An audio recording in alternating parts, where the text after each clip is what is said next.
Bora falar de mais uma experiência sobre Work and Travel? Pra quem não sabe muito bem o que é Work and Travel, como funciona, eu tenho um vídeo só explicando sobre isso, sobre os requisitos, mas basicamente é um intercâmbio para jovens universitários irem morar e trabalhar nos Estados Unidos durante as férias da faculdade. E eu fiz esse intercâmbio 4 vezes e eu estou fazendo uma série de vídeos sobre essa minha experiência. Eu já postei falando sobre as minhas 2 primeiras experiências e agora eu vou contar pra vocês o meu terceiro e penúltimo intercâmbio. Só que esse vídeo, ele tem várias camadas, então um deles é uma fofoca do mundo Work and Travel, eu vou expor o empregador perigo. Mas eu vou deixar isto para o próximo vídeo, então eu vou dividir esse vídeo em 2, para não ficar muito extenso. Esse vídeo eu vou contar a minha experiência nesse terceiro intercâmbio, e o meu segundo vídeo vai ser um exposed desse empregador. Esse intercâmbio eu fiz na temporada 2022-2023, mas vamos começar falando sobre o processo para esse intercâmbio. Na modalidade independent, basicamente é procurar um empregador por conta própria. Como já tava muito em cima da hora, foi um baita desafio. E aí, meu namorado entrou na onda junto, embarcou nessa também, e nisso a gente começou a aplicar e procurar emprego pra conseguir realizar intercâmbio naquela temporada. Nós conseguimos em outubro, gente, isso é,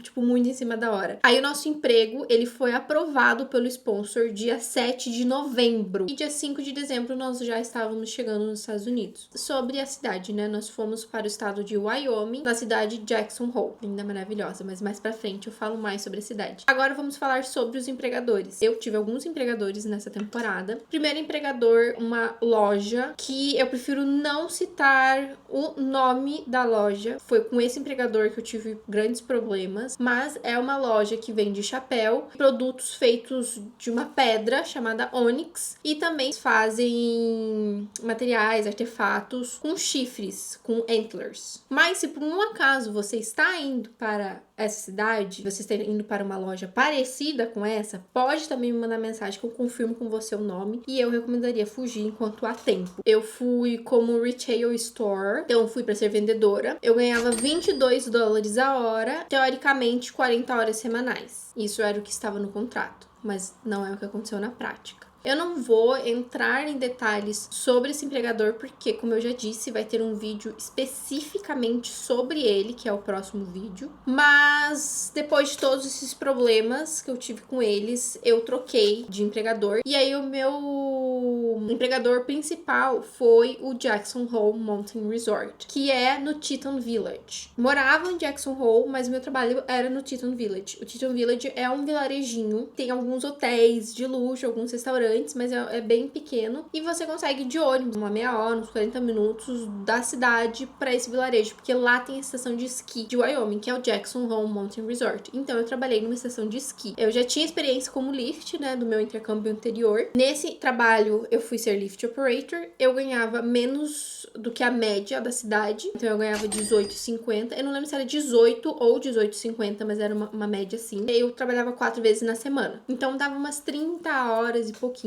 Eu conseguia pegar mais horas se eu quisesse. Tinha lá os shifts que eles precisavam de pessoas extras, então você podia só colocar o seu nome e aí você conseguia horas extras. O único ponto diferente deles é que o overtime só contava, hora extra só contava a partir de 45 horas semanais e não 40 horas como geralmente é. Mas tranquilo também. Tinha vários benefícios esse empregador. O melhor de todos pra mim era o fato de que a gente tinha os nossos breaks ao longo do dia eram pagos. Era 1 hora de break, 1 hora de pausa ali, que eram pagas. Se você tinha o seu esqui, seus equipamentos, você podia simplesmente ficar esquiando na montanha ali no seu break, e você estava sendo pago por isso. Então, literalmente, você estava sendo pago para esquiar. E era uma estação linda, muito grande, maravilhoso. Outro benefício é que a conta Pro dava 50% de desconto em lojas como a The North Face, Marmot, etc. Também tinha 40% de desconto nos restaurantes do Jackson Hole Mountain Resort, desconto de 20% nas lojas de roupas e esqui também deles, e tinha passe para as outras montanhas, pro Snow King e o Grand Targhee, que era perto. O Snow King era uma estação de esqui bem pequenininha na própria cidade. Ah, e isso também serve para os seus dias offs no Teton Village, se você quisesse, você tinha um passe, então você podia esquiar lá nos seus dias offs também de graça. Um baita benefício é que funcionários tinham direito a 3 aulas de esqui ou de snowboard durante a temporada, de graça. Um ponto negativo desse empregador é que eles não vão te contratar se você estiver no Brasil e estiver indo pela primeira vez. Eu fui atrás de um second job, porque como eram só 4 vezes, e aí ele funcionava só no período da manhã até a tarde, à noite não rodava, né, os lifts. Eu fui atrás de um second job e consegui no restaurante de um hotel, era um restaurante bem pequenininho, e era onde o meu noivo, na época, estava trabalhando. Ele era housekeeper lá, só que era um empregador muito bom. Então ele me indicou, na época era chamado contínuo, hoje em dia já não é mais, e eu trabalhava como host 4 vezes na semana, fazia 5 horas por dia. Então eu saía dos lifts quando trabalhava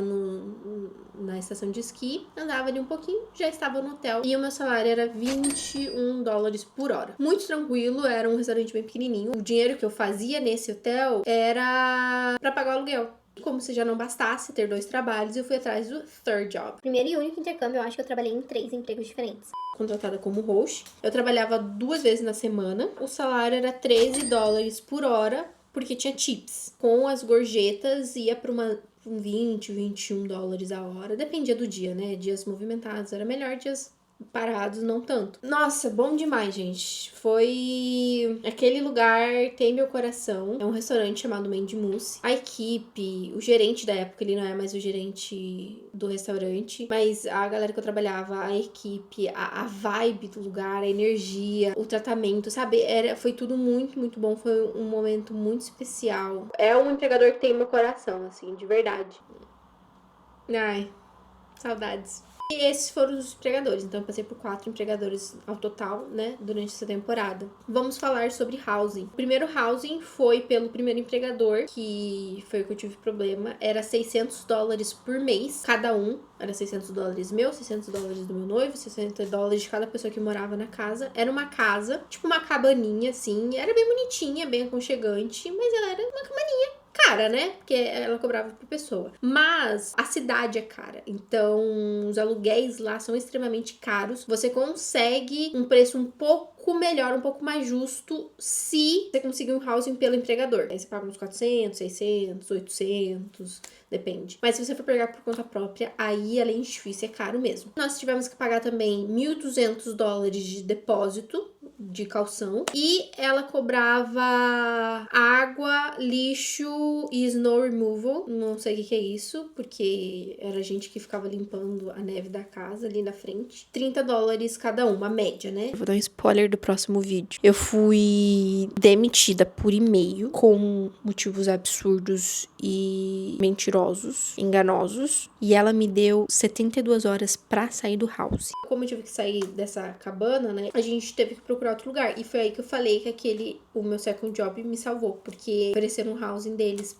pra mim, e nesse era um quarto de hotel, literalmente só um quarto de hotel, com um frigobar, um micro-ondas, não tinha cozinha, uma TV, tipo, era isso. Mas eu estava muito mais feliz do que estar naquela cabana. Eu não lembro se eu pagava 400 ou $600. Bora falar sobre cidade, vida social e festas. Jackson Hole tem uma estética bem cowboy. Ela é bem movimentada na temporada de verão e inverno, porque no inverno tem a estação de esqui, neve, atrai bastante turistas, e no verão também atrai bastante turistas por conta de 2 grandes parques muito famosos, que são bem próximos da cidade, daí a galera vai lá pernoitar e tal, já conhece, que é o Grand Teton e o Yellowstone. Se você quiser ir de Jackson pro Teton Village, se eu não me engano é $2 o passe do ônibus, que leva de 30 a 40 minutos, é um ônibus bem confortável, tem vários ao longo do dia, acho que é de 15 ou 20 minutos. Ele é um ônibus de viagem, bem confortável, muito bom. Mas se você trabalha no Teton Village, você tem um passe de funcionário, então você consegue ir e voltar do Teton Village sem precisar pagar essa tarifa. É uma cidade que tem tudo que você precisa,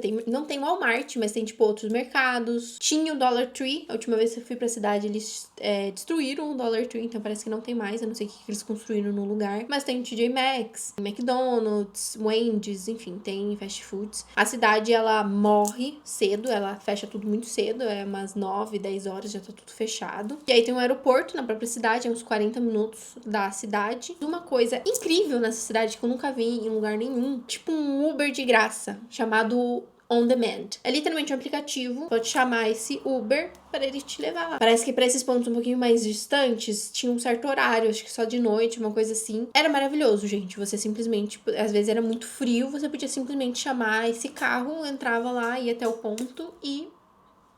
de graça. Eles funcionavam até 11 da noite ou até meia-noite, alguma coisa assim. E a cidade é uma cidade bem pequena. Você consegue fazer a cidade assim andando. É uma cidade bem pequenininha. Ao redor, assim, é cheio de montanhas. Ela é linda, ela é um charme. Ela tem meu coração. Ela é maravilhosa. O transporte na cidade, o ônibus, também é de graça. Então você consegue andar pela cidade de ônibus de graça. Tem aquecedor dentro, tem Wi-Fi. É muito bem estruturado. Se eu não me engano, é uma cidade que não tem imposto federal. Então, isso é muito bom quando você tem que declarar o imposto no ano seguinte. Outra coisa também de graça, na época que eu fui, era o 122, que era uma organização que te disponibilizava comida gratuita também. Você só tinha que se registrar. E aí você, toda semana, recebia, acho que era 50 pontos. E aí você fazia uma compra no mercadinho online. Tinha carne, ovo, arroz, macarrão, pasta de dente, leite, tudo que você precisava, tinha lá, aí você usava seus pontos, escolhia o que você precisava, agendava o horário e fazia a retirada. Tudo isso simplesmente de graça. Isso com certeza ajudou demais a economizar. E era muito útil e muito prático. Parece que o sistema agora ele mudou, tem algumas outras regras agora, eu não sei se tem que comprovar renda ou não, sobre festas, né, vida social. Não espere muitas festas, a não ser que os intercambistas façam nos housings ou coisa assim. Não é uma cidade muito noturna, até a baladinha / pub, bem estilo country. Acho que acabava meia-noite o rolê. Aos domingos, tanto no Cowboy, que é o nome do lugar mais famoso de lá, tinha um outro também, que eu não lembro o nome agora, mas parece que aos domingos tinham festas latinas. O auge do encontro dos intercambistas. Mas era basicamente isso. E é uma cidade bem conhecida, gente. Vai muitos famosos, a Jennifer Aniston. Jennifer Aniston, inclusive, eu atendi ela em um dos restaurantes da outra temporada que eu fui. Eu vou contar no vídeos mais pra frente. Mas eu atendi ela, né? Falei com ela, falei com a Eliana, a Francine El, que já foi. As Kardashians já foram. Não foi na época que eu tava, mas volta e meia falam que ela vai. Na época que eu tava, tiraram uma foto da Miley Cyrus esquiando lá na estação de esqui que eu trabalhava. Enfim, vai muitos famosos pra essa cidade. Agora vamos falar sobre Grace Period e viagens. A gente ficou um pouquinho mais do nosso Grace Period em Jackson. A gente queria aproveitar um pouquinho da cidade, então a gente ficou uns dias a mais lá. De lá a gente foi pra Nova York e Orlando. E aí fomos pro Brasil. Não ficamos tanto tempo lá pelos Estados Unidos, porque a gente tava com o nosso casamento pra acontecer uns meses seguintes, então a gente tinha que economizar dinheiro, planejar tudo, porque a gente planejou o casamento, sei lá, em um mês, então foi tudo muito rápido, 1 mês, 2 meses no máximo. Então foi tudo muito rápido, a gente precisava voltar pro Brasil. Mas ainda assim, a gente quis aproveitar um pouquinho, até porque era a primeira vez do Felipe nos Estados Unidos. O último ponto foi retorno financeiro. Como vocês viram, é uma cidade que paga bem, os salários são altos, mas o aluguel também é alto, o custo de vida lá era alto também, mas a gente fez bastante dinheiro. Eu não vou lembrar exatamente quanto, e eu também não gosto de expor exatamente os valores. Eu fiz entre 10 e 20 mil dólares líquidos, né? E o Felipe fez, acho que mais de 15 mil ou mais de 20 mil. Eu lembro que ele fez mais do que eu não lembro exatamente quanto, mas até então tinha sido, das 3 temporadas que eu tinha ido, foi a que eu mais fiz dinheiro. Financeiramente valeu a pena, e mesmo se a gente tivesse feito tanto dinheiro, ainda teria valido a pena pela experiência. Esse vídeo vai continuar, né? A segunda parte, fiquem atentos. Próximo vídeo, vou contar pra vocês detalhadamente toda essa confusão com esse empregador. Espero que vocês tenham gostado desse vídeo. Não deixe de curtir, porque isso ajuda demais. Comenta aqui o que vocês acharam, se vocês iriam pra essa cidade. Se tiverem alguma dúvida ou quiserem me stalkear ou me acompanhar na minha vida real, que agora eu estou pela Europa, só me seguir lá em @LeticiaShipansky. E é isso, gente. Espero que vocês tenham gostado. Um grande beijo. Até o próximo vídeo. Tchau!